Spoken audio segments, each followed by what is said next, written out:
West Bengal Governor C.V. Ananda Bose has issued a statement banning police access to the Raj Bhavan.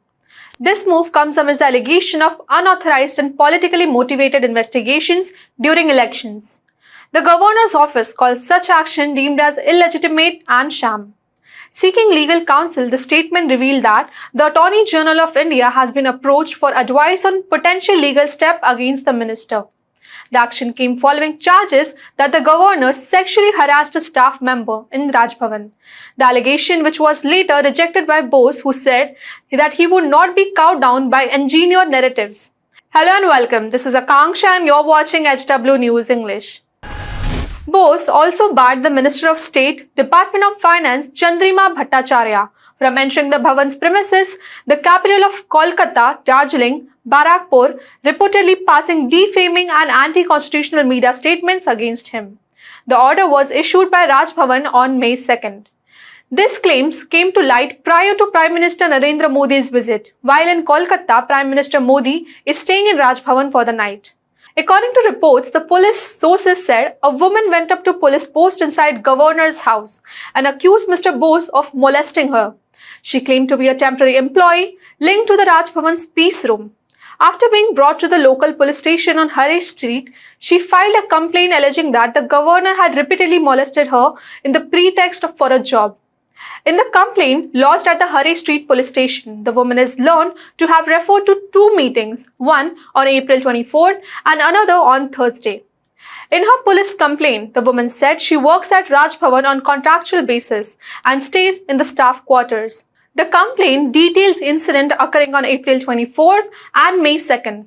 On April 24th, she claims that the governor summoned her to her office, where he allegedly made unwanted physical advances towards her. Similarly, on May 2nd, during a discussion about her work, the governor is accused of attempting to touch her again after requesting her supervisor to leave the room.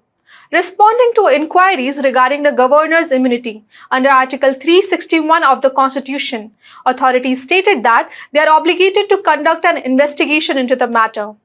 Kolkata Police Commissioner Soumen Mitra affirmed the sensitivity of the complaint and emphasized the necessity of consulting legal and constitutional experts before proceeding further. The seriousness of allegations is underscored by the fact that the reported incidents allegedly took place within the premises of Raj Bhavan. Kolkata police have assured that they have communicated with the woman who filed the complaint and are committed to conducting a thorough investigation into the matter. The allegations were welcomed by state's ruling Trinamool Congress, which had been smarting over the sexual harassment allegations against its now suspended Sheikh Shahjahan at Sandesh Khali. The governor was among first to speak about women from Sandesh Khali and made harsh comments and remarks about the state government. Bengal Governor C.V. Ananda Bose has denied all the allegations of sexual harassment by the employee at the Raj Bhavan, calling it engineered narrative. If anybody wants election benefits by maligning me, God bless them. But they cannot stop my fight against corruption and violence in Bengal, he said. The Raj Bhavan, in a series of posts on X, formerly Twitter, said, "To the Raj Bhavan staff who expressed solidarity with Honorable Governor Dr. C.V. Ananda Bose, against whom some derogatory narratives were circulated by two disgruntled employees as agents of political parties," Honorable Governor said.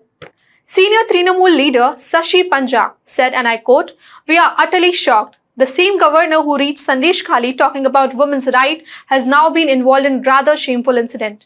He has sabotaged the reputation of his post and his chair. Nothing can be more shameful than a governor getting involved in such heinous crime, and that too in Raj Bhavan. Today, the PM is coming to the state and he will stay at the Raj Bhavan. We want to know what is his reaction to the matter," she added. Journalist turned politician Sagrika Ghosh called the matter shocking and horrifying. That's all for this news report. Till then, keep watching HW News English and download our app HW News Shorts for the latest news and updates. Stay ahead with our cutting-edge news app. Instantly access the latest shorts in just 1 minute and breaking news in just 50 words. Download now for a smarter, faster news experience.